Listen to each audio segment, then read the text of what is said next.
आज है दिनांक 3 जनवरी 2023 और प्रभु की मौज से आज हम सीतामढ़ी के सोनार में काफिला लेकर आए हुए हैं। काफिले का 41वां दिन है और यहाँ पर प्रेमी जन खड़े हुए हैं सोनार में, बाहर ही आरती वंदन हो रहा है। अब देखते हैं काफिला कहाँ जाता है।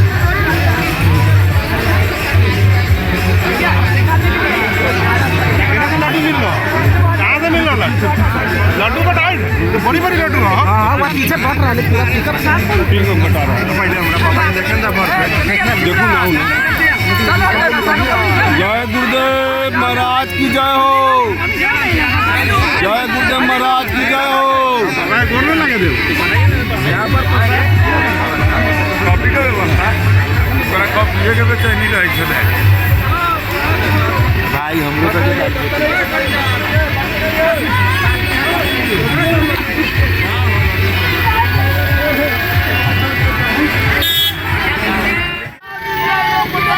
तो सोनार के गेट में स्वामी जी महाराज अब प्रवेश कर रहे हैं, देख लीजिए।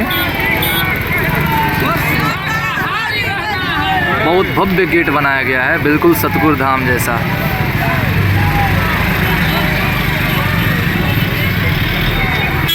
और यहाँ पर कलश लेकर भी माताएं बहनें आई हुई हैं, देखिए।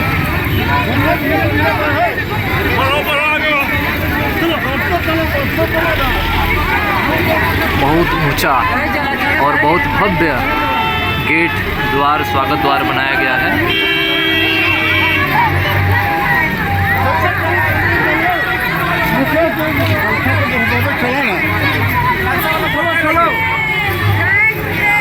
जय गुरुदेव। बढ़ते रहिए सब आदमी बढ़ते रहिए।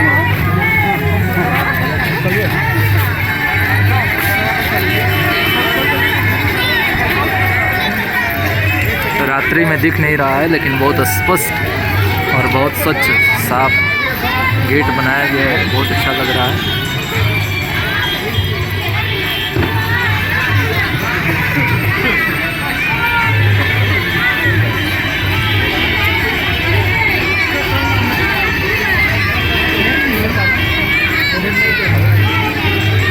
मनीष भाई, मनीष भैया, मनीष भैया पर्दा और सरका दीजिए उधर।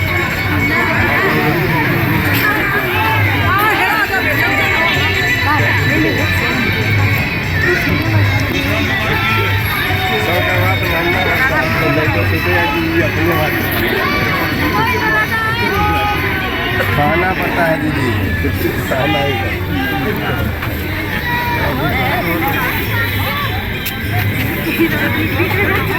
आप दर्शन बुआ सब तू सब साइड हो जाए, दर्शन करे।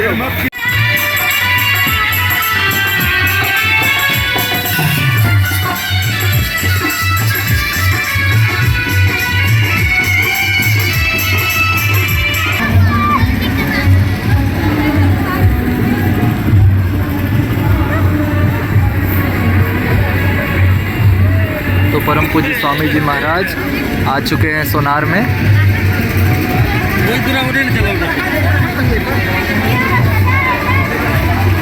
गुरु परिवार सीतामढ़ी जिला संगत रीगा बिहार।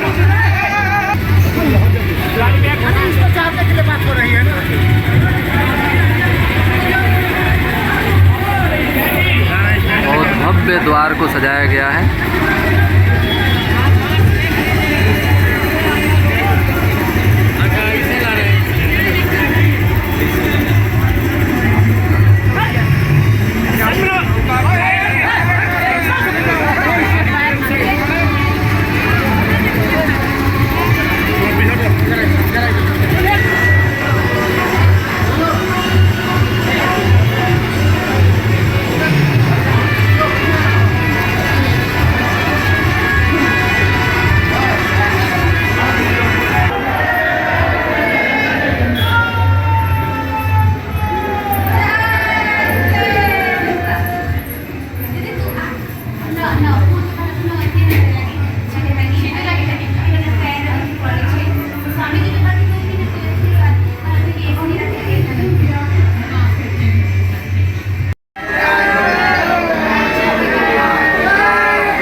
जगह पे देख लीजिए।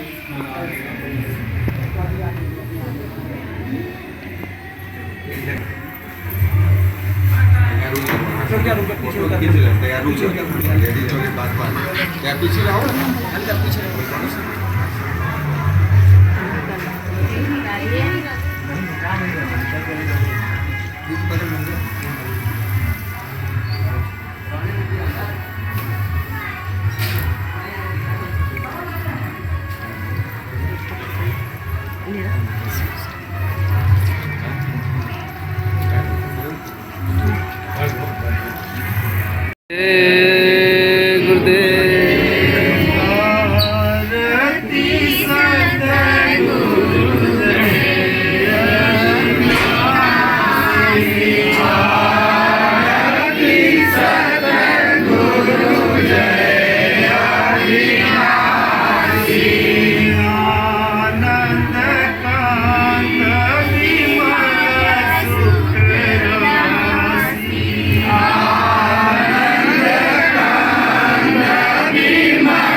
जगत जाल के फांदे टूटे जगत जाल के फांदे टूटे मूर्ति बनी सतगुरु की दासी सूरत बनी सतगुरु की दासी आरती सतगुरु जय अविनाशी आरती सतगुरु जय अविनाशी आनंद कंद विमल सुख राशि आनंद कंद विमल सुख राशि माया जाल काल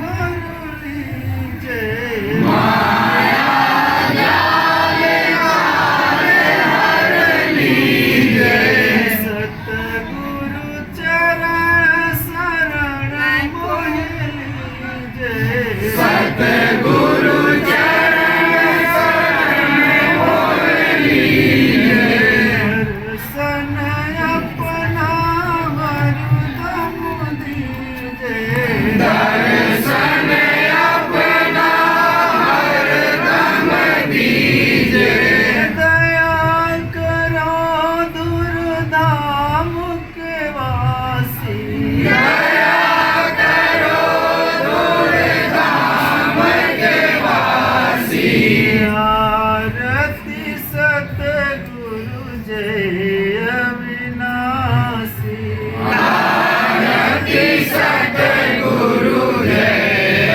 अविनाशी आनंद कंद विमल सुख राशि आनंद कंद विमल सुख राशि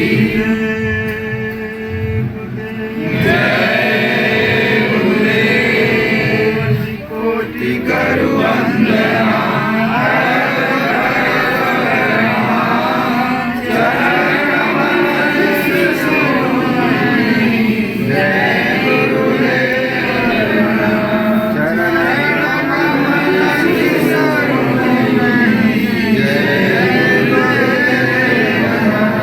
दाता सबके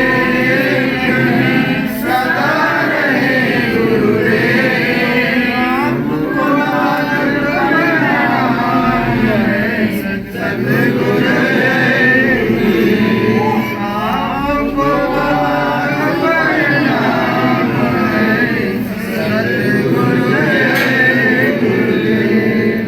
से बोलिए देव नाम किसका प्रभु का पवन नाम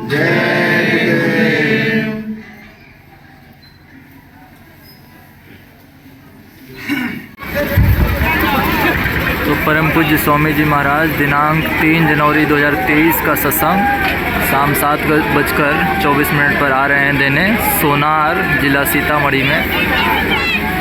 जय गुरुदेव।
बैठ जाइए आप लोग, बैठ जाए सभी लोग।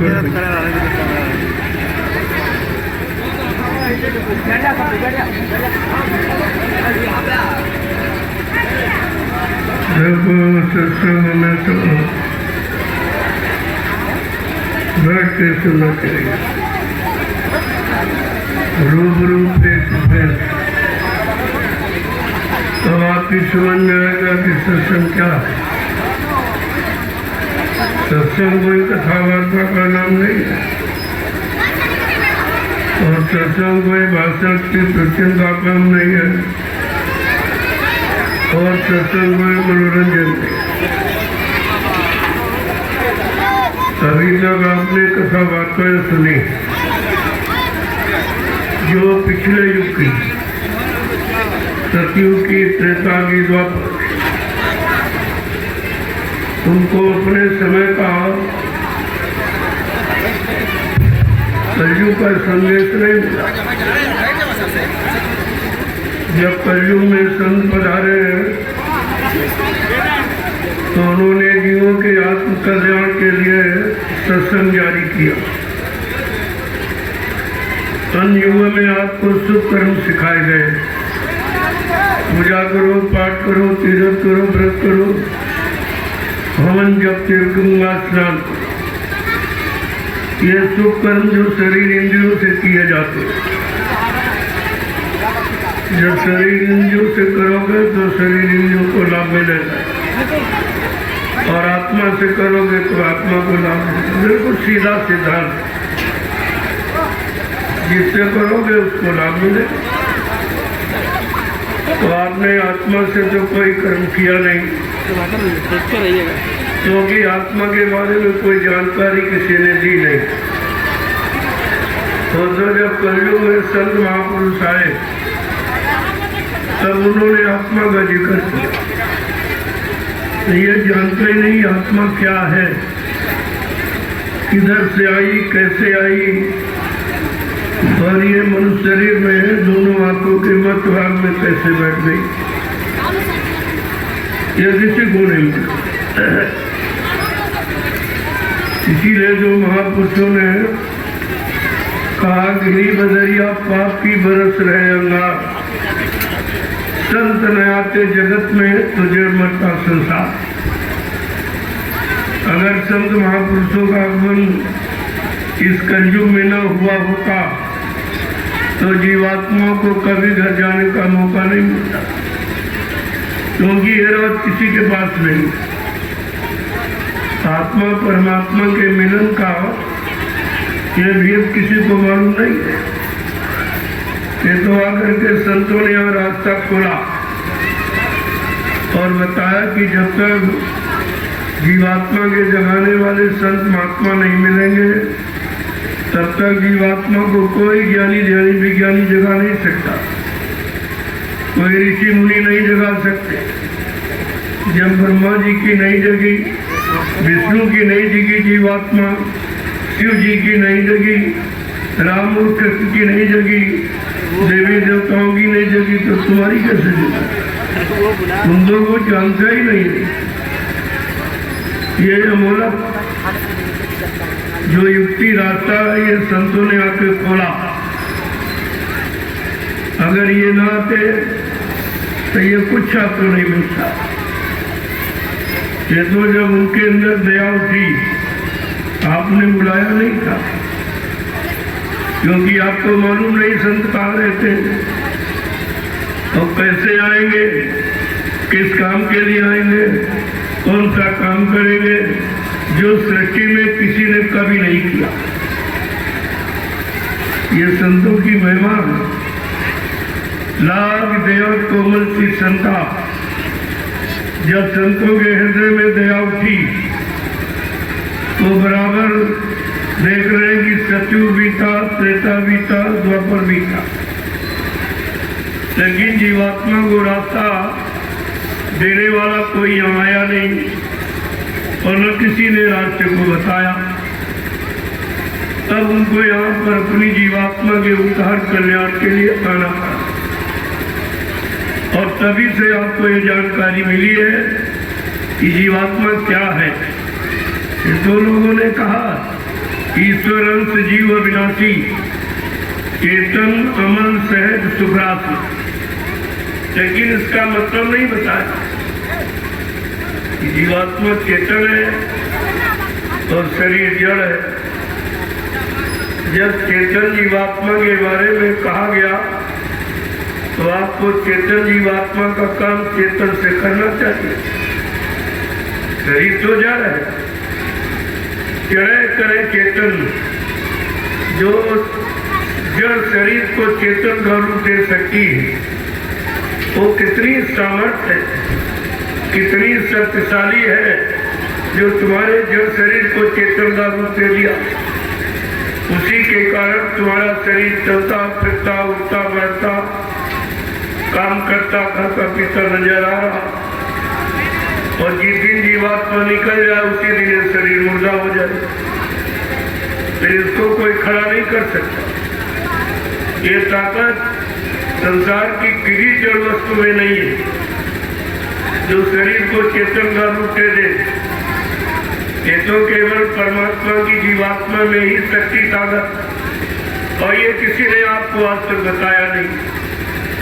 तुमको केवल शरीर इंद्रियों वाले सुख कर्म बताए गए, लेकिन उसके बारे में ये नहीं बताया कि सुख कर्मों से मिलता क्या है, इसकी जानकारी हो। लेकिन संत गोस्वामी जी महाराज जब इसी कलयुग में आए, जिन्होंने रामचरितमानस लिखा, उन्होंने ये सारा उत्तरकांड में किया है कि पुण्य पुण्य बिन मिलई ना संता, और संत बिना सूझे नहीं पंथा। इन कर्मों से तुम्हें संत महात्मा मिलेंगे। संत महापुरुषों की पहचान जब पुण्य कर्म करोगे, पूजा है, पाठ है, तीर्थ है, व्रत है, हवन जब गंगा स्नान, इससे क्या होगा? तन शुद्ध होगा, मन शुद्ध होगा, इंद्रियां शुद्ध होगी, खान पान शुद्ध होगा, संग सोबत शुद्ध होगी और कर्म शुद्ध होगा। जब इतना शुद्धिकरण होगा तब आपके अंदर संत महात्माओं की पहचान की शक्ति पैदा हो। तब तुम्हारी बुद्धि में विवेक ज्ञान संत महात्माओं की पहचान के पहले नहीं आई। अगर आई होती तो ऋषि मुनि संत महात्माओं के बारे में जरूर कहते, योगी योगेश्वर कहते, अवतारी शक्तियां कहती, ज्ञानी वैज्ञानिक कहते, लेकिन किसी ने ये नहीं कहा। तो आपको ये आज मौका मिला है कि तुम्हारे जीवन का कर्मों का पुण्य फल जो आप इस सत्संग में आए हुए हो और बैठे हुए हो, ऐसी चर्चा सुन रहे हो जो 3 युगों में 3 साल में कहीं नहीं। ये किसी ने आपको बताया नहीं कि जीवात्मा परमात्मा से कैसे मिलेगी। जब तक परमात्मा से नहीं मिलेगी तब तक इसको पूर्ण संतुष्टि नहीं मिलेगी। जैसे आज आप आए हो, हम कितनी फैसिलिटी के पूरे भी करावे, लेकिन आपके अंदर ही होगा घंटे भर बात करोगे, घर चलो घर चलो घर। यानी जो घर में शांति मिलती है, बड़े टूटी फूटी झोपड़ी हो कैसा हो, अपने घर में व्यक्ति को शांति मिलती।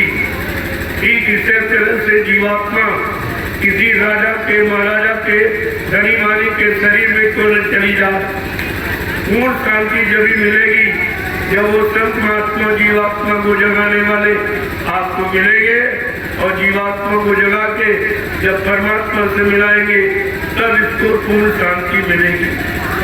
और ये 3 युगों से भटक नहीं, 1 युग से नहीं, 3 युगों से भटक नहीं। कोई इसको संतुष्टि प्रदान कराने वाला मिला ही नहीं। कोई सच्चा रास्ता घर के जाने का, पहुंचाने का आपको मिला ही नहीं। और जब मिले तो आपने उनको पहचान ही नहीं पाया। ऐसे मिले जो कभी किसी को नहीं मिले, न ऋषियों के, न मुनियों को, न ब्रह्मा को, न विष्णु को, न शंकर को, न मतलब देवी देवताओं को, न रामकृष्ण को भी नहीं मिले। आप कितने बड़े भाग्यशाली हो, लेकिन तुम बड़ी भाग्यता को जानते ही नहीं हो। जिनको भगवान कहते हो, त्रेता के राम, द्वापर के कृष्ण, उनको गुरु ही मिल पाए। तो तुम इतने बड़े भाग्यशाली, तुमको सद्गुरु मिल गए, लेकिन तुम्हारे पास गुरु की पहचान नहीं तो सद्गुरु को कैसे पहचानो? इसलिए उनको बड़ी पहचान देनी पड़ी। वही कलयुग का जीव है, इसके बाद सतयुग, त्रेता, द्वापर की पहचान है। वही रास्ता बताने वाले, वही कथा वार्ता सुनाने वाले, वही इंद्रियों के कर्म कराने वाले मिले, लेकिन आत्मिक कर्म कराने वाला कोई मिला ही नहीं। शरीर तो आपका जाएगा नहीं, आप ही जानते हो। तो शरीर यही पर जला दिया है, चाहे वो प्रधानमंत्री का हो चाहे गरीब, तो यहाँ से जाने वाला नहीं। ये पंच भौतिक शरीर है, 5 तत्वों को मिला के बनाया गया। जो चीज बनाई जाती है वो बिगड़ती जरूर। अगर बड़ी बनाई आती, जैसे जीवात्मा बड़ी बनाई आई, उसको कोई बिगाड़ नहीं सकता, उसे कोई मार नहीं सकता, जला नहीं सकता, उसके साथ तुम्हारी कोई क्रिया नहीं, क्योंकि वो बड़ी बनाई आई और शरीर यहाँ बनाया गया। चित्त जल सागर गगन समीरा पंच तत्व या रचित करिए, ये रचना है, ये शरीर की संरचना है कि 5 तत्वों को मिलाकर जल, पृथ्वी, अग्नि, वायु, आकाश, इन 5 मसालों को मिलाकर विचित्र कारीगरी से भगवान ने ये मनुष्य मंदिर बना के तैयार। आप ये भी नहीं समझ पाए कि भगवान ने किसके लिए बनाया? भगवान ने अपनी जीवात्मा के लिए बनाया। ये शरीर जीवात्मा के रहने का मकान, अपनी जीवात्मा के लिए परमात्मा ने ये मनुष्य मंदिर बनाया।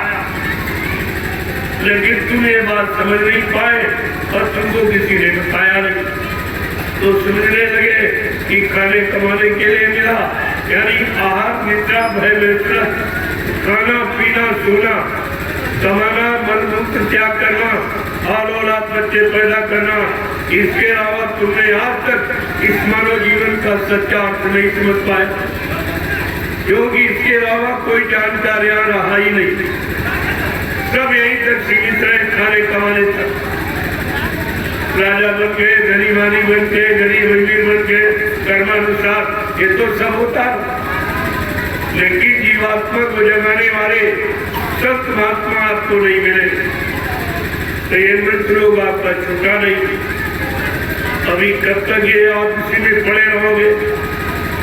क्योंकि मृत लोग से यानी छुड़ाने वाले आए तो आपने उनको पहचाना नहीं। अगर पहचान लेते कि वो हमारे लिए आए हैं, हमारी जीवात्मा को काल माया के देश से निकाल कर उसको सच्चे घर पहुंचाने के लिए आए, तो आप उनका साथ कभी नहीं। लेकिन आपने पहचान नहीं कर पाई। उनको समझते कि हमारे जैसे हाथ पैर नाक कान मुंह वाले आ गए, बस यही आपकी भूल। ऐसे लिखा यही है कि जब जब प्रभु मनुष्य शरीर कि जब आएंगे तो मनुष्य शरीर में आएंगे। हरे कृपा दिन सज्जन पीड़ा, लेकिन वो कृपा निधि है, सब पर दया करने वाले, सब पर मेहरबानी करने वाले, सबके कष्टों को निवारण करने वाले, उनका कृपा निधि नाम। ये विशेषता सब नाम के साथ क्यों जोड़ी गई? आप विशेषण जानते ही नहीं हो विशेषता कहाँ से जान। यही तो जानकारी कराने के लिए संत महापुरुष आए और उनको जानकारी ये देनी पड़ी। लेकिन कितने लोग जानकार बन पाए? जानकारी दी लोग 45 करोड़ लोगों ने दी, लेकिन एक भी जानकार नहीं निकला जो गुरु की जानकारी को पकड़ता और लेता और उस जानकारी से सच्चा जानकार बनकर अपनी जीवात्मा का कल्याण कर लेता, ऐसा कोई भी नहीं निकला। बड़े अफसोस की बात है कि 45 करोड़ जीवों को जानकार बनाया गया, जानकारी दी गई, लेकिन कोई जानकार नहीं बन पाया। ये तो सबसे बड़े अफसोस की बात है और जीवों के सबसे बड़े दुर्भाग्य की बात। ये दोनों चीजें आपकी, तो जब तक आप बच्चों को नहीं सुनोगे तब तक कोई बात समझ में नहीं। और वचन सुनना तुम्हारे मन के बस की बात नहीं है, क्योंकि मन को इसमें कोई ऐसा आनंद नहीं, मन को कोई भोगों का रस नहीं मिलता। इसलिए मन तुम्हारा संत महात्माओं के बच्चों को पकड़ी नहीं, उसको बड़ा रूखा फीका लगता कि ये क्या कह रहे हैं, ये तो वो कह रहे हैं जिससे हमारी मौज मस्ती ये सब खत्म हो जाएगी, भोगों का रस समाप्त हो जाएगा। लेकिन ये नहीं सोच पा रहा है क्या तो यही पड़ा रहेगा, तो अपने पृथ्वी धाम कब जाएगा, मन भी नहीं सोच पा रहा। अब जीवात्मा बिचारी इसी मन का इंतजार कर रही है। देखो ये है जीवात्मा का भाव, ये मन का, ये जीवात्मा का हृदय और ये मन का हृदय। अभी तक लोगों को यही नहीं पता कि जीवात्मा का हृदय का और मन का हृदय, केवल इसी को हृदय जानते हो, पर जानते हो आप, क्योंकि इसके अलावा ऊपर की जानकारी किसी को नहीं। 2 आंख 2 कान 2 नाक नीचे गुदा इंद्र, इसके अलावा क्या जानते? ये 9 द्वार है, लेकिन 10वें द्वार की जानकारी नहीं कराएगी। जब तक 10वां द्वार नहीं खुलेगा, 10वें द्वार पर मन नहीं पहुंचेगा, तब तक जीवात्मा को जाएगी नहीं। क्यों? दूसरे मन से वादा किया कि बगैर तुमको साथ लिए मैं वापस नहीं जाऊंगा। अब वो इसीलिए अपने मित्र मन का इंतजार करती और मन इधर सराबोर है भोगों में, उसको रोशनी रात किसी ने हमारे लिए ये मतलब यानी वादा किया या हमारा कोई इंतजार कर रहा, चलो हमको जागना चाहिए, जाना चाहिए, लेकिन इतना सराबोर हो गया वो सब भूल और सारी शक्ति इन्हीं लोगों में बर्बाद कर दी। अब इसके बस का कुछ नहीं है कि स्वतः खड़ा हो और खड़ा होकर वहां पहुंचे, इतनी भी सामर्थ मन में नहीं। तो संत महापुरुषों ने सर्वप्रथम इसी मन को पकड़ा, इसी मन को समझाने का काम। उन्होंने कोई जात पात, कोई मजहब धर्म, कोई छोटा बड़ा, कोई गरीब अमीर, स्त्री पुरुष, इनको नहीं समझाया, उन्होंने सबके मन को समझाया। क्योंकि मन ही शैतान है और मन के द्वारा ही तुम सब काम करते हो। शरीर नहीं काम करता, शरीर से मन काम कराता। शरीर तो जड़ है, जड़ स्वतः कोई काम नहीं कर सकता, लेकिन ये मन शरीर को साथ में लेकर पाप भी करता है, पुण्य भी करता है, अच्छा भी करता है, बुरा भी करता है, सुख भी करता है, सुख भी करता है, सब। और इन दोनों कर्मों का फल किसी मृत्यु को नहीं, यही ये भी नहीं बताया गया कि पुण्य कर्म का फल क्या और पाप कर्म का फल। लेकिन संत महापुरुषों ने कहा ये दोनों बेड़ियां, पुण्य सोने की बेड़ी और पाप लोहे की बेड़ी, तो दोनों खले के। बेड़ी मतलब बंधन, बंधन दोनों में, चाहे पाप करोगे तभी मृत्यु लोक में बंधनों में, यानी मतलब मुसीबत तकलीफों में चले जाओगे, और पुण्य करोगे तब भी बंधनों में रहोगे, भले राजा महाराजा बन जाओ, लेकिन ये बंधन नहीं समाप्त। और तुम्हें बंधन मुक्त होना है। बंधन मुक्त की बात किसी ने बताई नहीं। वो रास्ता केवल संत महापुरुषों के पास, और संतों की बात आप कभी सुनते नहीं हो, न सुनते हो, न मानते हो, न अपनाते हो, तो फिर ये काम तुम्हारा कभी नहीं हो पाए। और 3 त्रियुगों से भटक रहे हो, अब भी अपनी भटक और अटक और खटक मिटाने की कोशिश नहीं करते हो कि जब तक भटक नहीं मिटेगी, अटक नहीं मिटेगी, खटक नहीं मिटेगी, तब तक कोई काम बनने वाला है नहीं। इन तीनों चीजों से तुम्हें मुक्त कराने वाला यहाँ कोई नहीं, क्योंकि सब इसी भटक अटक में फंसे पड़े। जो खुद अटके तुम्हें क्या अलग करेंगे, जो खुद भटके तुम्हारी भटक कैसे दूर करेंगे। तो ये सब जानकारी सत्संग के माध्यम से संत महापुरुषों ने जीवों तक पहुंचाई और आज भी पहुंचा रहे। ये पहुंचाने का काम वो करे, कोई नहीं। लेकिन तुम उनके बारे में जागोगे, चेतोगे कब, होश में कब आओगे। आज भी लोगों की ये होश नहीं है, और न इस बात के लिए कोई सोच रहा कि हमें जागना है, जा करके कहाँ जाना है, किधर जाना है। जागा जाए तो किस काम के लिए जागा जाए, कौन से काम करके जगेंगे और कौन सा काम करके सोते रहे। ये दोनों जानकारी आपको करनी चाहिए, और वही जानकारी देने के लिए आज ये प्रयास। ये जो जन जागरण, जो शाकाहारी काफिला आपकी नगरी में आया है, ये सब जानकारी देने के लिए कि जागोगे, जागेंगे तब आँख खुल जाए, जागना नहीं, होश आ जाए। जो आप भोगों की प्रगाढ़ निद्रा में सो रहे हो, उससे आप जगो, और जग करके अपने असली काम को, अपने असली कर्म को, यानी समझो कि तुम्हारा मानव कर्म क्या है, तुम्हारा मानव धर्म क्या है, कि मनुष्य शरीर किस कर्म के लिए मिला, कौन सा कर्म करना, कौन सा कर्म नहीं करना।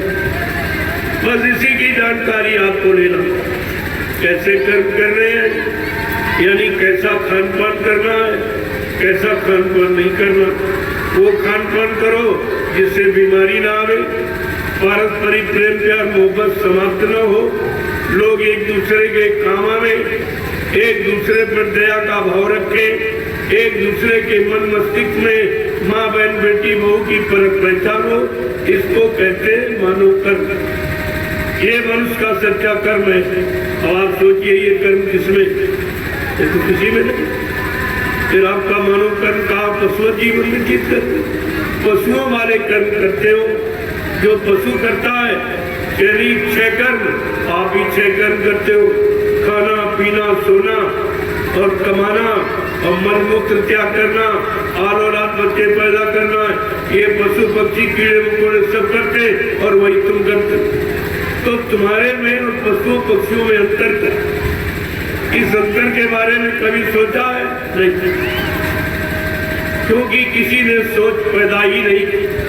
तो आप सोचोगे, और सोचा कब जाता है, जब कोई अच्छी सोच पैदा कराने वाले मिलेंगे। सोच कैसे उत्पन्न होती है? अच्छे खान पान से उत्पन्न होती। जब अच्छे खान पान करोगे तो अच्छी सोच होगी, और अच्छे कर्म करोगे तो तुम्हारा सब कुछ अच्छा होगा।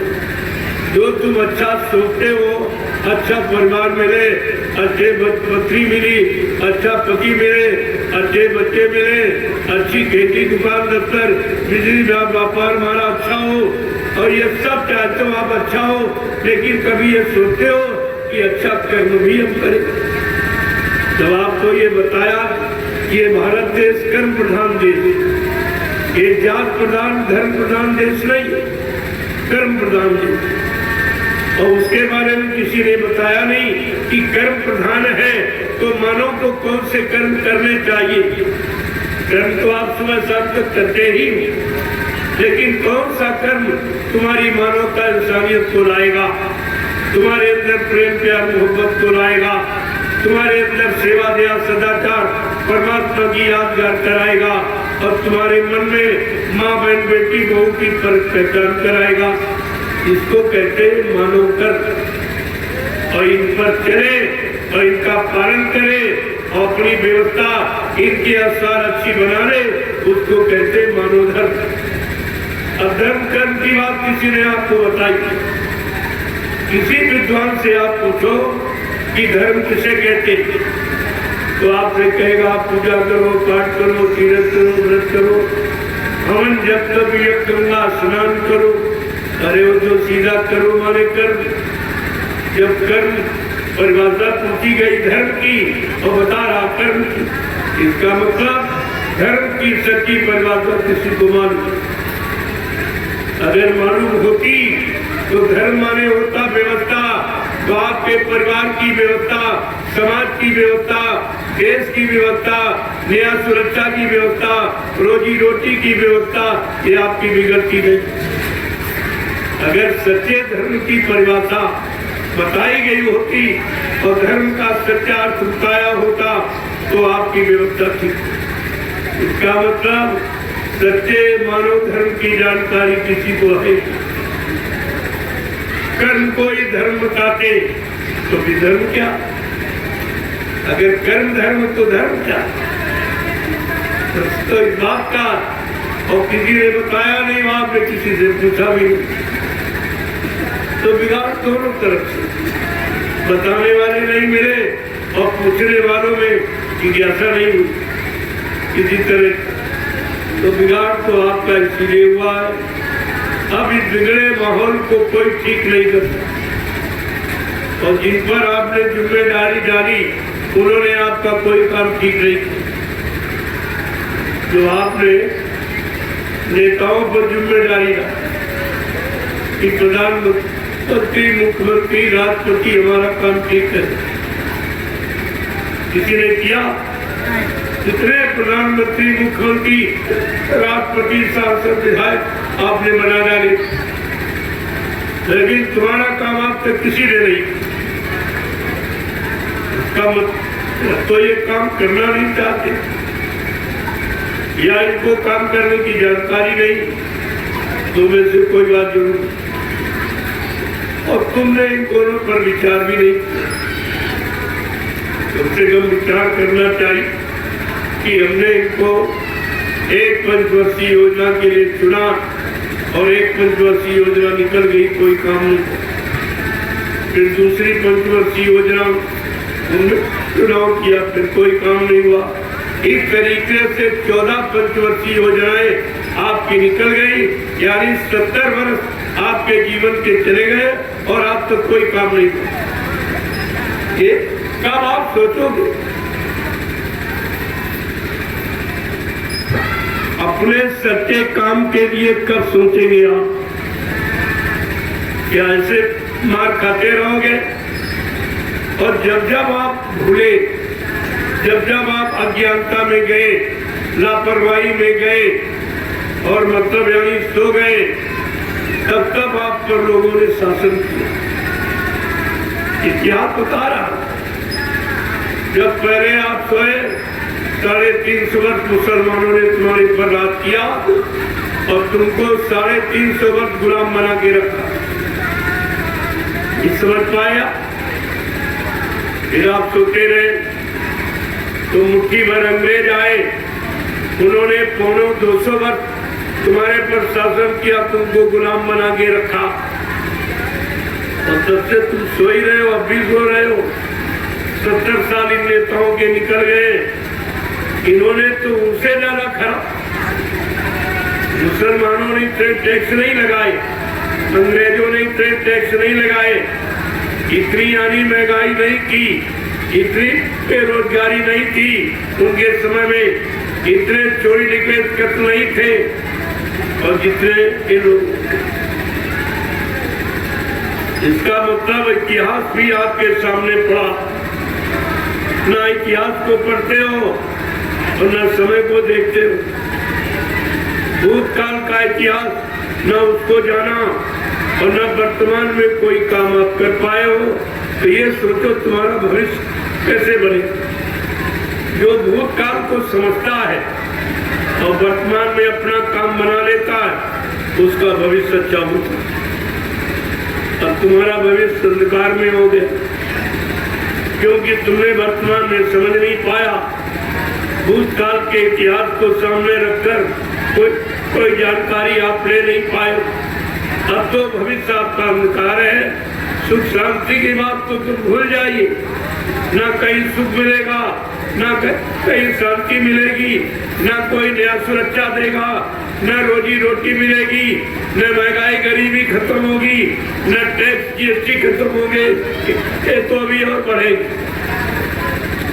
जब तक ये भारत की जनता जागेगी नहीं, तब तक ये बढ़ते ही रहेगी, क्योंकि वो लोग समझ रहे हैं कि हम अच्छा करते तभी तो कोई कहता नहीं, तभी कोई विरोध नहीं करता। तो ये समझ रहे भाई, अगर चोर को पकड़ा ना जाए, सजा न दी जाए, तो क्या चोरी करना बंद करेगा? और धीरे धीरे और चोर तैयार हो जाए। कहने का मतलब हमारा ये है कि आपको जो समय मिला, उस समय में आपने किया न अपने लिए कुछ कर पाए, न समाज देश के लिए कुछ कर पाए। आपका पारिवारिक जीवन, सामाजिक जीवन, व्यवहारिक जीवन सब कष्टों में चला, सब लड़ाई झगड़ों में फंस गया। तो क्या इसीलिए आपने पढ़ाई लिखाई की कि हम मुसीबत में रहे, हम दुख तकलीफ में रहे, हम बीमारियों में फंस जाएं, हम पारस्परिक लड़ाई झगड़े करते रहे, इसी में अपना समय पूंजी बर्बाद करते रहे? या तुमने पढ़ाई लिखाई का कोई मतलब समझा? कुछ विचार ही नहीं किया। अरे आज के 50 वर्ष पहले इतने पढ़े लिखे लोग नहीं थे और इतने स्कूल कॉलेज नहीं थे, लेकिन वो बिना पढ़े लोगों के अंदर उनमें प्रेम, सेवा, दया, सदाचार, परमात्मा की यादगार भरी। उनके मन में माँ बहन बेटी बहू की पूरी परत में था। आज सारा समाज शिष्ट और पढ़ा लिखा, लेकिन इन बातों से पूछते खाली। और यही तुम्हारे दुख का कारण, तुम्हारे दुख का यही कारण। जब तक आप इस भाव विचार में नहीं आओगे, तुम्हारे दुख कोई अलग नहीं, दुखों से तुम्हें कोई मुक्त कर ही नहीं सकता, क्योंकि दुख मुक्त करने के कारण यही है। इसलिए आपको मैं ये सारा सोच करके सब निर्णय लेकर आपके बीच में आया हूँ कि आप महात्मा तो नहीं बन पाए, धर्मात्मा नहीं बन पाए, सच्चे ईमानदार चरित्रवान नहीं बन पाए, तो कम से कम शाकाहारी बन जाओ।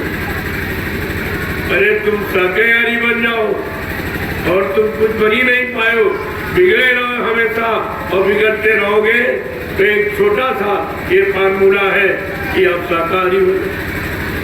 इसमें एक पैसे का खर्चा नहीं शाकाहारी बनने, बल्कि जो धन अशुद्ध खान पान, बुद्धिनाशक नशों में जो बर्बाद करते हो, वो धन तुम्हारा बच जाए, तुम्हारे बाल बच्चों के पढ़ाई लिखाई में काम आवे, शादी ब्याह में काम आवे, घर मकान बनाने में काम आवे।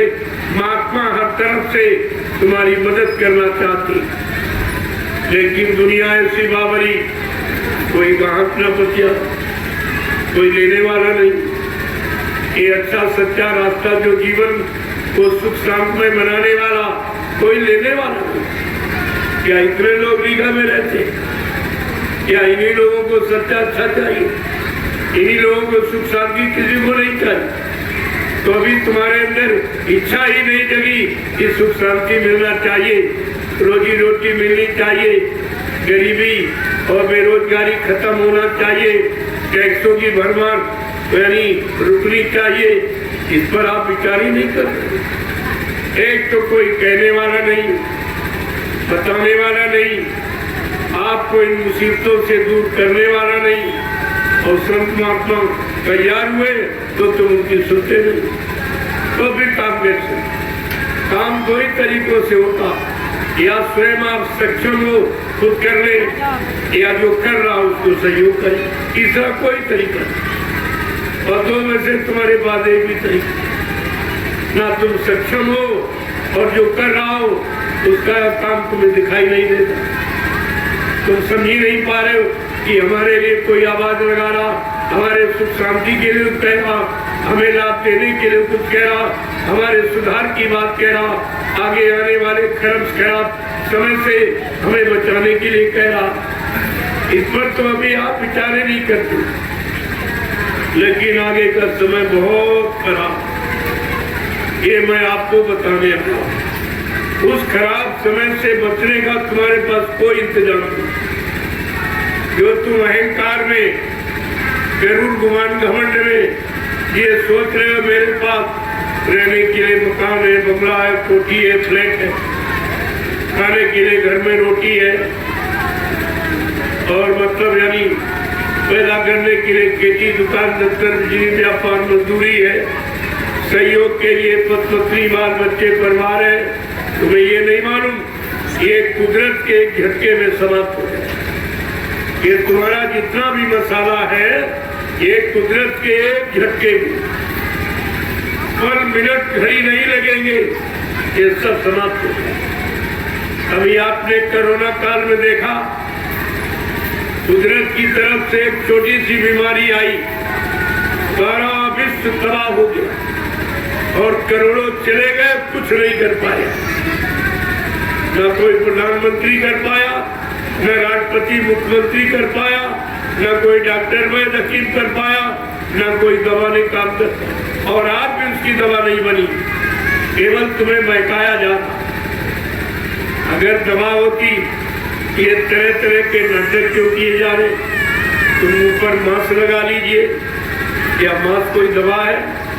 अगर मास्क लगाने से बीमारी चली जाए तो ये फिर मतलब यानी तरह तरह वैक्सीन लगाओ, टीका लगाओ, ये दवा, ये सब क्यों करते? जब तुम्हें पता चल गया कि मास्क लगाना यही इसकी दवा है तो सबको मास्क लगवा दीजिए। इन दवाओं के चक्कर में क्यों भागते? इनके पास कोई सही समाधान नहीं, ये तुम्हारे साथ व्यापार हो गया। तो 4 इंच का कपड़ा तुम्हारे मुंह पर बांध दिया गया और तुम अभी तक उसके बारे में सोच नहीं पाए हो। तुम पढ़े लिखे हो, बड़े बड़े डॉक्टर, स्वास्थ्य विभाग को चलाने वाले वो भी नहीं समझ पाए कि अगर नाक और मुंह बंद कर दिया जाएगा तो फेफड़ों की क्या हालत हो। न स्वच्छ वायु मिलेगी, न स्वच्छ ऑक्सीजन मिलेगी, तो फेफड़े आपके कमजोर हो जाएंगे, एक नई बीमारी और पैदा हो जाएगी, डॉक्टरों को रोजगार मिल जाएगा और सबकी दवा बिकने लगेगी। ये सब तुम्हारे साथ व्यापार हो रहा और इसके बारे में कोई कहने वाला। किसी नेता ने कहा कि अरे जो जिम्मेदार है तुम्हारे, जिनको जिम्मेदारी आपने सौंपी है, किसी ने आपको कोई बताया? कोई महात्मा आया बताने कि नहीं ये सब नाटक, ये सब खिलवाड़ किया जा रहा, ये कोई समाधान नहीं है, ये कोई दवा नहीं है।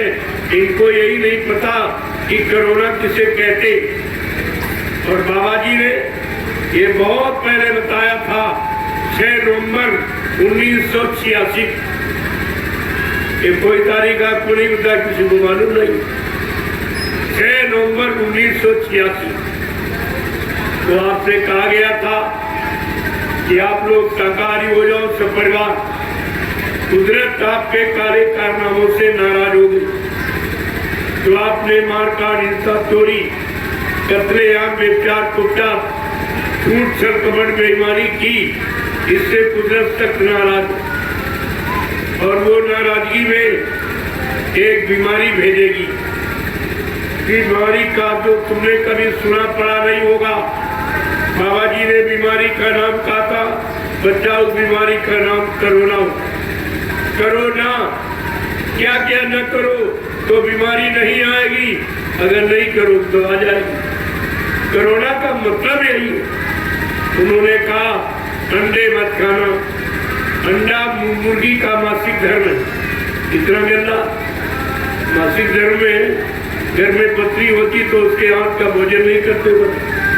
इसको छूते नहीं हो कि रोग बीमारी लग जाएगी। इतनी गंदगी आज कितने आमतौर से सब नौजवान सब पढ़ा लिखा उसी मुर्गी के मासिक धर्म को खा रहा, तो बीमारी नहीं क्या स्वस्थ हो जाओगे? क्या तुम स्वस्थ हो जाओगे जब गंदगी खाओगे और गंदे कर्म करोगे? क्योंकि गंदगी से गंदे भाव पैदा होते, गंदे कर्म करने की भावना बनती है, जिज्ञासा बनती है, उसी कर्म तुम्हारा मन भागेगा। तो ये बताओ तुम्हारा जीवन अशांत। आज यही कारण है जितनी सब्जी नहीं बिकती उतने अंडे बिक रहे हैं, तो कोई इस पर कुछ नहीं। अरे धार्मिक देश कहते हो, भगवान राम की धर्मभूमि है, भगवान कृष्ण की कर्मभूमि है, संतों फकीरों की योग भूमि है, और उस पर ये काम, ये कौन से रामायण गीता भागवत कुरान बाइबिल में लिखा हुआ कोई मठ मंदिर गिरजाघर गुरुद्वारे आपको ही कुछ बता रहे हैं? तो कम से कम आपको ये सोचना चाहिए हमारे धार्मिक देश की ये मर्यादा रही। इन लोगों ने कोई मर्यादा रखी केवल वोट लेने के लिए, चंदा लेने के लिए, महंगाई वसूलने के लिए, टैक्स लगाने के लिए, जीएसटी लगाने के लिए, केवल श्री राम का नाम लेते, श्री राम का नाम लेते, लेकिन श्री रामचरितमानस को बिल्कुल नहीं, ये बिल्कुल जानते ही नहीं। रामचरितमानस क्या कहती है कि जासुराज प्रिय प्रजा दुखारी और शून्य पावा से नरक अधिकारी। रामचरितमानस क्या करी? जिसके राज्य में प्रजा दुखी होगी वो राजा नरक में जाएगा। क्या इसको ये लोग नहीं पढ़ते हैं? क्या ये सब नरक की तैयारी कर रहे हैं? जब ये नरक में जाएंगे, इनके पीछे तुम लगे हो, तो तुम भी तो नरक में चले जाओ। जो सजा चोर को, वही चोर के साथ रहने वालों को सजा मिलती। तुम सब ने अपना भविष्य अंधकार में कर दिया। ना तो तुम रामचरित की बात मानते हो, ना इसकी बात हो, तुमने किसी की बात नहीं मानी। अगर मान लेते तो आज तुम्हारा पारिवारिक जीवन, व्यवहारिक जीवन ये सुखमय होता है। कोई कष्ट, कोई मुसीबत तुम्हारे पास नहीं आते। तुम राम की धार्मिक भूमि पर रहते हो, लेकिन अगर धर्म से जुड़े रहते, मानवता इंसानियत से जुड़े रहते, प्रेम प्यार मोहब्बत सेवा दया सदाचार परमात्मा की यादगार से जुड़े रहते, और माँ बहन बेटी बहू की परख पहचान से जुड़े रहते, तो आपका जीवन ये संकट में। लेकिन आप सब भूल गए। एक तो कोई बताता नहीं, और जानकारी दी जा रही तो आपकी समझ में नहीं आ। तो मैं आपके समस्त दुखों तकलीफों की दवा लेके आया। दवा जो हिंदुस्तान में कभी किसी ने नहीं बांटी, ये दवा बांटी जा रही, लुटाई जा रही, जो हिंदुस्तान में न पहले किसी ने बांटी, न आज कोई बांट रहा, न आगे कोई बांट सकेगा। ये ऐसी दवा है जिसको कैसे प्रसाद, ये प्रसाद है।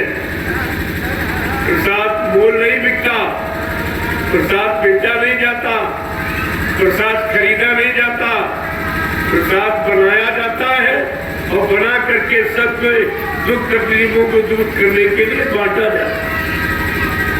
आज आपके यहाँ नमूना पेश किया गया, कितना प्रसाद लोगों को दिया गया, क्या बदले कुछ मांगा गया आपसे? कोई इच्छा रखी गई? इसको कहते प्रसाद वितरण, और ये चिंता किसी को नहीं। ऐसी दुख तकलीफें जो बढ़ गई, क्या प्रधानमंत्री तुम्हारे गांव आया? क्या मुख्यमंत्री कोई आया? सांसद विधायक कोई आया?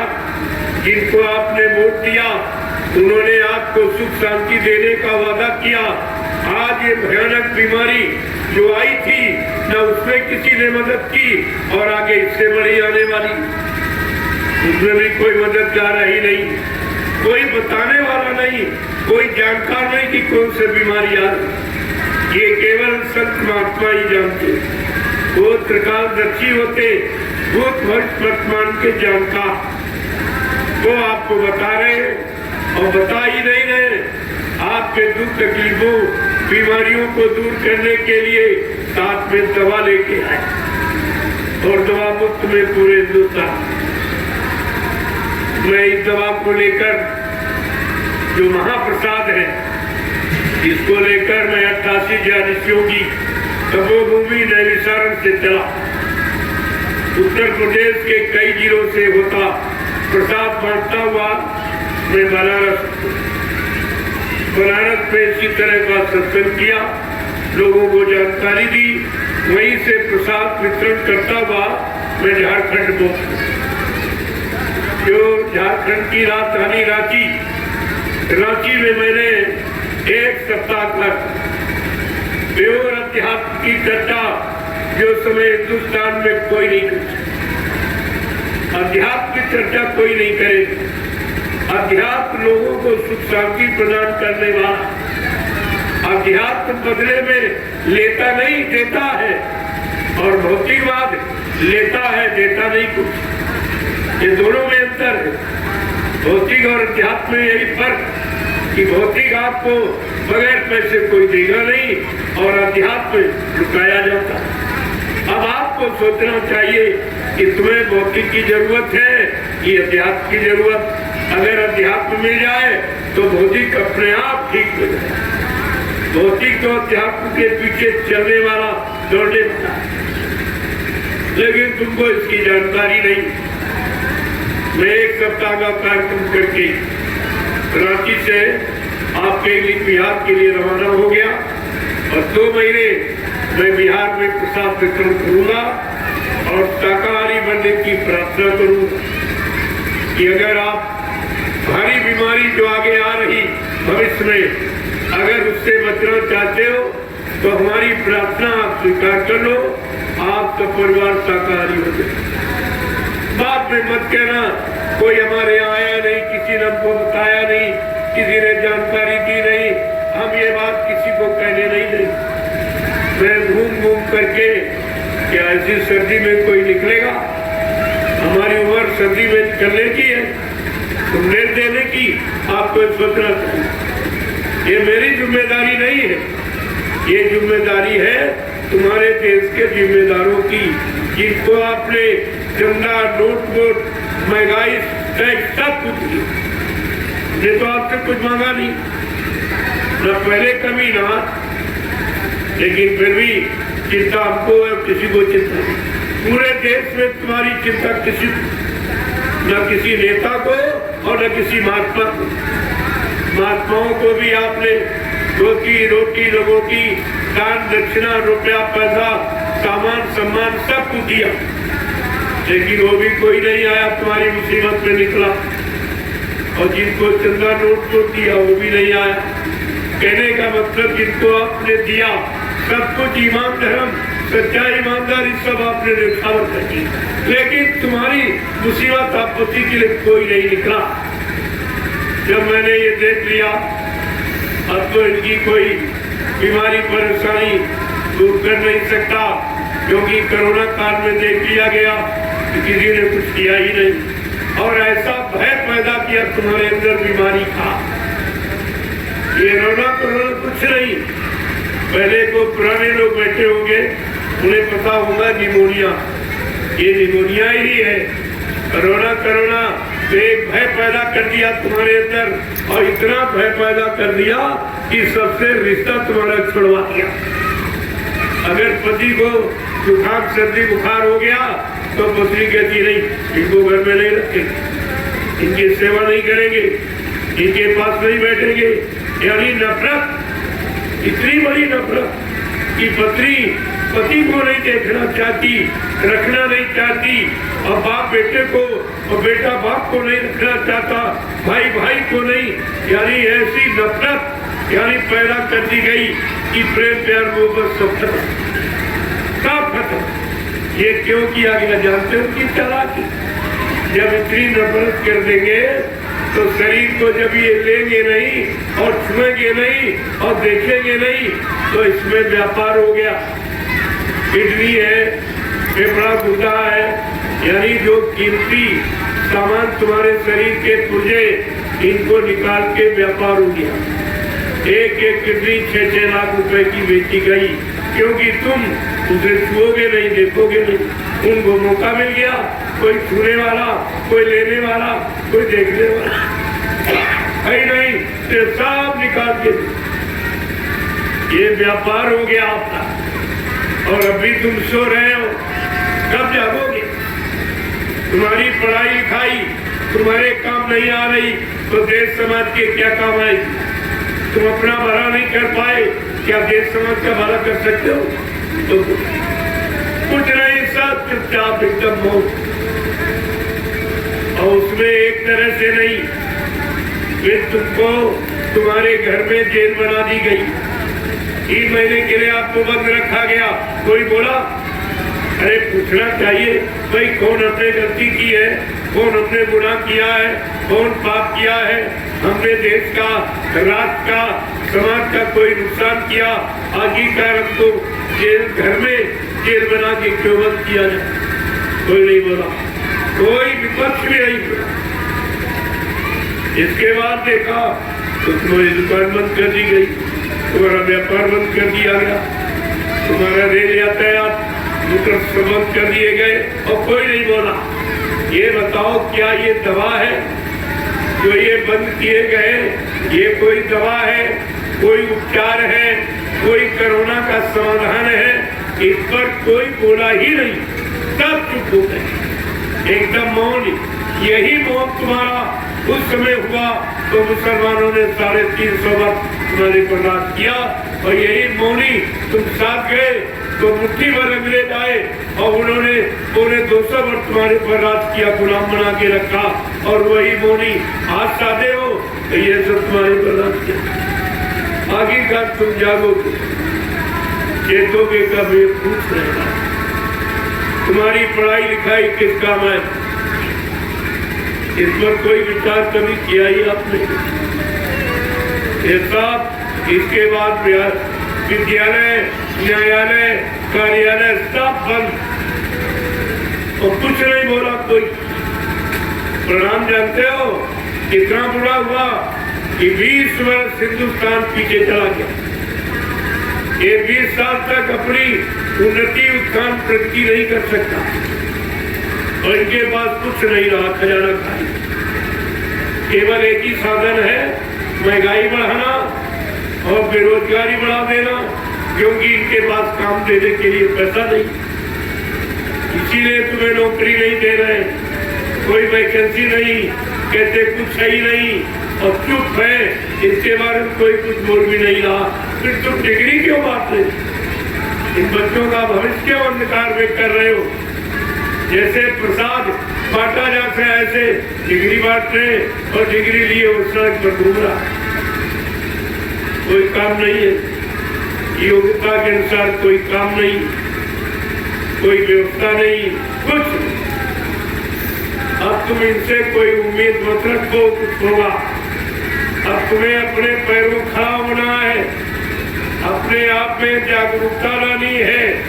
अब ये सोने का और गफलत का वक्त नहीं। अगर और सो गए, गफलत पे चले गए तो बात में मत कहना कि हमारे यहाँ कोई आया नहीं, किसी ने बताया नहीं। आगे भारी मुसीबत आ है, उस मुसीबत से बचने का तुम्हारे पास कोई इंतजाम नहीं, न तुम्हारे पास न उनके पास, क्योंकि ये है कुदरत की नाराजगी। कुदरत की नाराजगी केवल संत महात्मा जाने, उनका कुदरत से सीधा संबंध, और तुम्हारा किसी का कोई संबंध नहीं। जब संबंध नहीं तो आप कैसे उससे काम करा पाओ? बाबा जी ने पहले भी आपसे प्रार्थना की कि आप लोग शाकाहारी हो जाओ, तो मैं कुदरत से तुम्हारे लिए प्रार्थना कर दूंगा। तो कहा रे भाई थोड़ा रुक जाओ भी, मैं अपने बच्चों को शाकाहार का प्रचार करने के लिए पूरे हिंदुस्तान में भेजे देता हूँ। जब लोग मेरे शाकाहार के प्रचार को न माने और न सुने और न अपनाए तो फिर तुम्हारी इच्छा मैं वो कर रहा हूँ। जब लोग नहीं माने और ज्यादा बढ़ा दिया, सरकार भी सहयोगी बन गई, परमिट राशन देने लगी, चाहे जितने अंडे फोड़ो, चाहे जितने मुर्गे काटो, चाहे बकरे मछली काटो, सारा कुछ चले। जब इस तरह का सहयोग हो जाएगा, इसी को धर्मशास्त्रों ने लिखा था, जब जैसी हो सभ्यता तब तैसी मति होए, और काल रेख की लेख को मेट सके नहीं को। धर्मशास्त्रों ने स्पष्ट कहा, विनाश काले विपरीत बुद्धि। जब जिनका विनाश होने को होता है उनकी बुद्धि विपरीत दिशा में काम करती। कितनी सच्ची अच्छी बात उनके लाभ हित की बताओ, लेकिन वो मानेंगे क्यों नहीं मानेंगे? कि उनका बात का स्वाद का घड़ा भर गया, अब वो टूटेगा, इसे कोई रोक नहीं सकता। हाँ, संत महात्मा प्रयास कर रहे हैं आपके लिए। अगर आप शाकाहारी हो जाओ सब परिवार तो एक बार तुम्हारी मदद कर दो, नहीं तो तुम जानो तुम्हारा काम। अभी वक्त है गुनाहों से तुम तौबा कर ले, फिर न कहना कि हमने सुना था पैगाम। मैं ये किसी को हिंदुस्तान में कहने के लिए बाकी नहीं रखूंगा, सारे हिंदुस्तान में घूम घूम कर। अगर ये 1 करोड़ महात्मा जो दाढ़ी बाल रखने वाले, लाल पीले कपड़े पहनने वाले अगर मेरा साथ दे दे तो अब तक तुमको कुछ परिवर्तन दिखाई, तुम्हारे पारिवारिक जीवन, सामाजिक जीवन, व्यवहारिक जीवन में कुछ परिवर्तन दिखाई देता। लेकिन ये भी सब चुपचाप अपना मंदिर संभाले, अपना गुरुद्वारा, अपना धर्मशाला, अपना आश्रम, ये सब संभाले और मान सम्मान को छुपाए बैठे।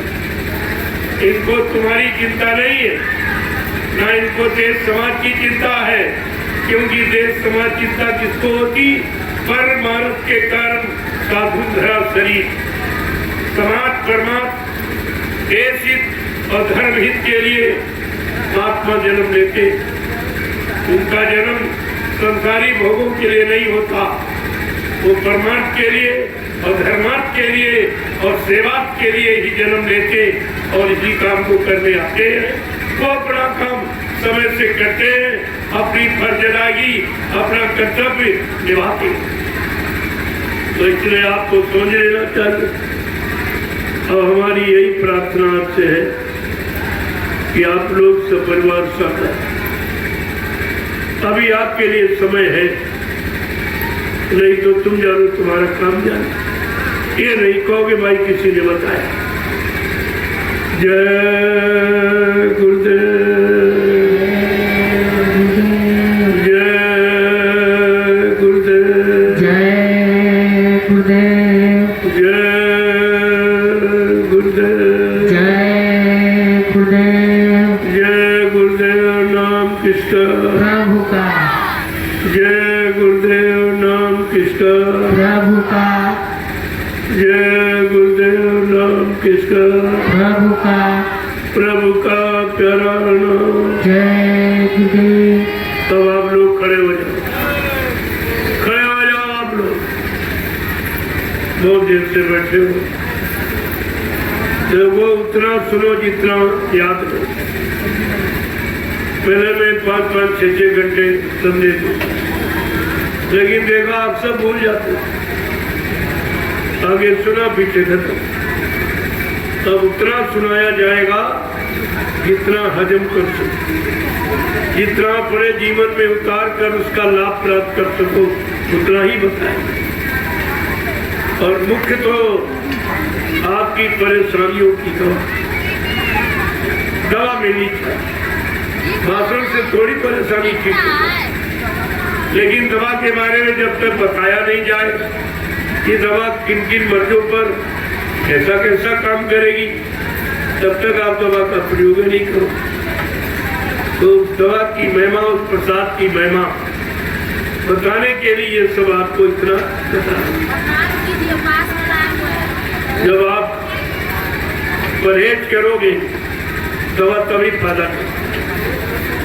इसमें परहेज केवल इस प्रसाद में कि आपको पूर्ण शाकाहारी रहे, अंडे शराब गोश्त मांस मछली से दूर, दूसरे की निंदा आलोचना बुराई कटिसाई से दूर, दूसरे के धन स्त्री और पति से, ये परहेज है।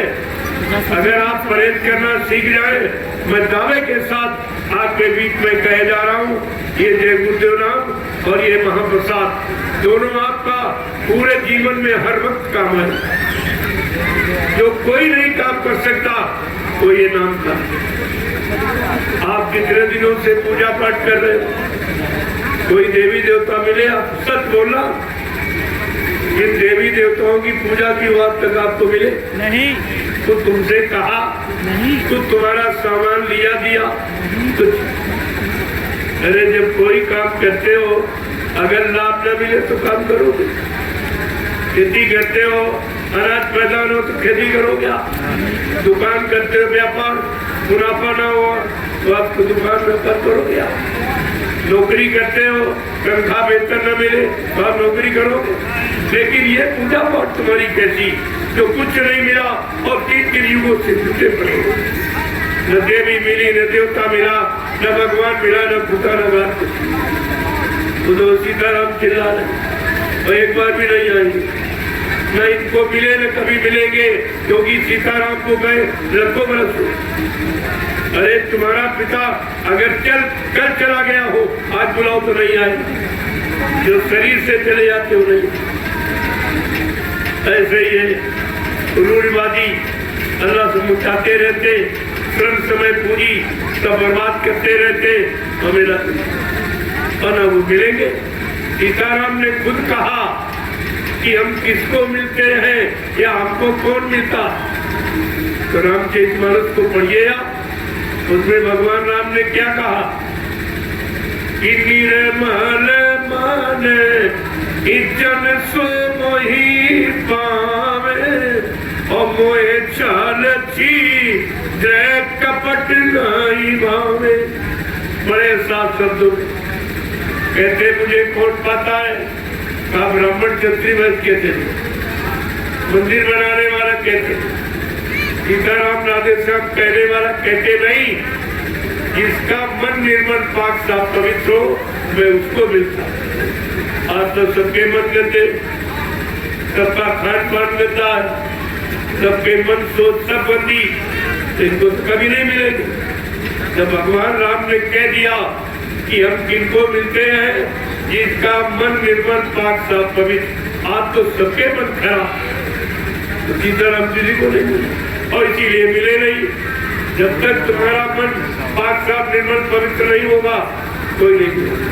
इसलिए उन्होंने लिख दिया पहले, और क्या कह रहे, मेरा बात किसके हृदय में होगा, ये भी बता रहे कि जाति पाति धन धर्म बड़ाई और कुल परिवार सुखद समुदायी, इन्हें त्यागी भजे मन लाई और ताके ही बसे न भुलाई।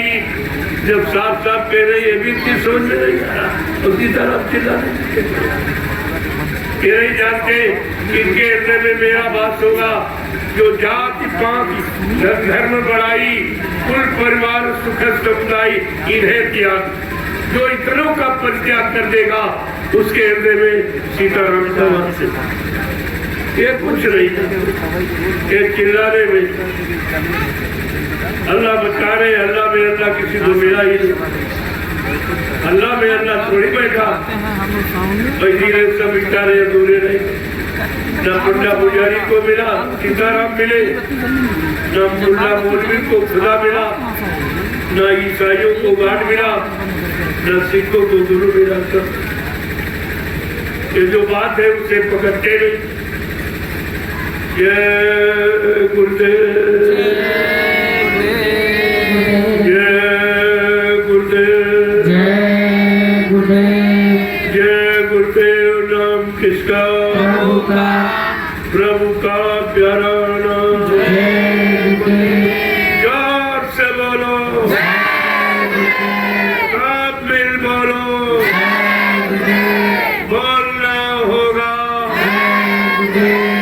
अभी से बोलो मिटेंगे, सुख शांति मिलेंगे, सबके दाता, सबके मालिक, प्रेम से बोले ये नाम नहीं इंसान का, ये काम नहीं इंसान का। देखो नाम अपना पूरा पढ़ते, हर युग में नया पुरुष नए नाम को लाया। अगर एक ही नाम रहता तो सज्जू में हरि नाम आया तो वही बना रहता। फिर त्रेता में राम नाम क्यों आया? अगर राम नाम ही करता तो द्वापर में कृष्ण नाम क्यों आया? ये तो प्रमाण है कि हर युग में नया पुरुष नए नाम को लाए। उस युग के लोग जब उस नाम को लेंगे उनको लाभ, लेकिन यहाँ तो किसी को पता ही नहीं। ये तो अलग दुखी दरबार है। जगन्नाथपुरी अल्लाह काते मच गई अदाधुंध, यहाँ अदाधुंध मची। इन बेचारों को न कुछ पता है, न कुछ मालूम, न कोई मिला, न कोई लाभ मिला और नुकसान होता चला जा रहा। हानि बराबर हो रही, बीमारियां बराबर बढ़ रही। तो ये सब कहाँ चलेंगे? तुम्हारी पूजा पाठ कहाँ चलेगी? कोई काम तो नहीं आए, क्योंकि समय की यानी समय का डॉक्टर, समय का मास्टर, समय का आचार्य पूरी ही आपकी मदद करेगी। आए थे बहुत अच्छे, लेकिन वो चले गए, उनसे आपका काम नहीं। आपको अपने समय की थी। ये कलयुग के जीवों के लिए ये जय गुरुदेव नाम प्रभु का, सारी सत्ता प्रभु की, यहाँ से लेकर सतलोक से मृतलोक तक सारी सत्ता प्रभु की है। आज वो प्रभु नाम लेकर स्वयं मानव चोला धारण करके मृतलोक मंडल में आया है, सबको सुख शांति देने के लिए। लेकिन अभी लोग इस समझ में नहीं आए। जय गुरुदेव। अब आप लोग महाप्रसाद ले लीजिए, जो आपको किसी ने कभी नहीं दिया। इस तरह दरवाजे दरवाजे, सड़कों पर, गलियों में आवाज लगाकर किसी ने प्रसाद बांटा नहीं। ये सृष्टि का पहला दिन, सृष्टि के प्रथम महापुरुष जिन्होंने आपके लिए, आपकी हमदर्दी के लिए, आपकी चिंता को दूर करने के लिए ये कदम उठाया गया। अब आप इसको ले लीजिए, अच्छा रहेगा। जय गुरुदेव। जय गुरुदेव।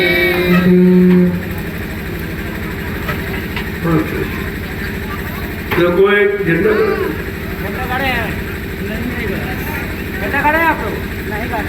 देखो, कई कार्यक्रम रखो, जय गुरुदेव प्रभु नाम का झंडा करो, तो तुमको नाम की सत्यता का प्रमाण मिल जाएगा। हिंदुस्तान में कितने झंडे हैं? तमाम राजनीतिक पार्टियों के पास झंडे, तमाम मंदिर मस्जिदों में झंडे लगे, लेकिन कोई झंडा ये काम नहीं करेगा तो जय गुरुदेव प्रभु नाम का झंडा काम। जब इस झंडे की परिक्रमा करोगे तो आप पे भूत प्रेत उतर जाएंगे, आपकी बीमारी परेशानी कम हो जाएगी। इस झंडे का प्रमाण है ये।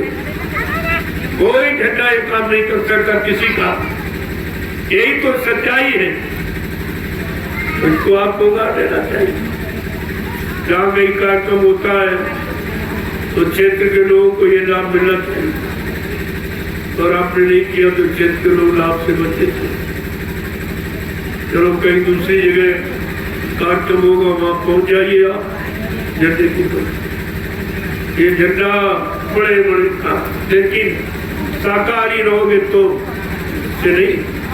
ये ध्यान रखना, ये परहेज है, बगैर परहेज के दवा नहीं काम करती। जब आप शाकाहारी रहोगे ये झंडा आपका पूरा। जय गुरुदेव। जय गुरुदेव। जय गुरुदेव नाम किसका?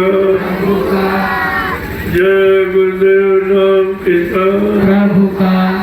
प्रभु का प्यारा नाम। जय गुरुदेव। सतयुग कौन लाएंगे, जय गुरुदेव, विश्व में शांति कौन लाएंगे, जय गुरुदेव, जन जन में प्रेम कौन लाएंगे। जय गुरुदेव, ये तीनों काम कोई नहीं कर सकता। यहाँ हर चीज का प्रमाणित है, प्रमाणित काम है। यहाँ इधर उधर की बातें नहीं की जाती। यहाँ कोई दान दक्षिणा लेने पे नहीं बातें नहीं होती। ये दरबार है संतों का, यहाँ से दिया जाता है, लिया जाता है। अब आपकी कोई श्रद्धा है, सेवा भाव है, कहते नहीं हम इस प्रचार में नहीं जा पाएंगे, खेती दुकान दफ्तर नहीं बंद कर सकते, हमारा कुछ गाड़ी कमाई लगा दो तो हमको भी लाभ मिल जाए। हमने अगर ऐसी तुम्हारी कोई श्रद्धा सेवा भाव तो मैं आपका लगा दूंगा, हमको कुछ नहीं, मैं क्या करूँगा, हमको इसकी बिल्कुल जरूरत नहीं। आपको अगर जरूरत है हमारा भला हो जाए, उस समय का लाभ मिल जाए, इस प्रचार प्रसार का लाभ मिल जाए तो आप इसका जय गुरुदेव। चलो आप प्रसाद लीजिए।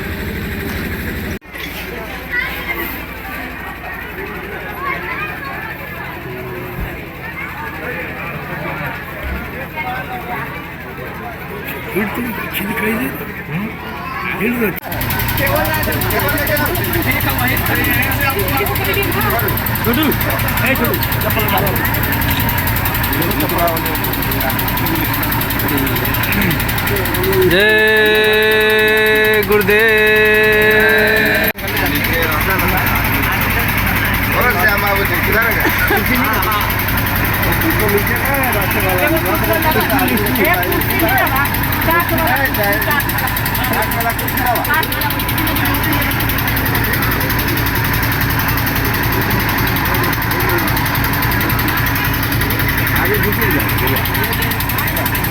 संतोष भैया, क्या नाम है जगह का?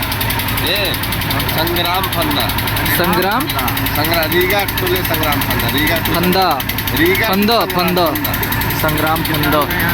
हम यहाँ से 4 किलोमीटर।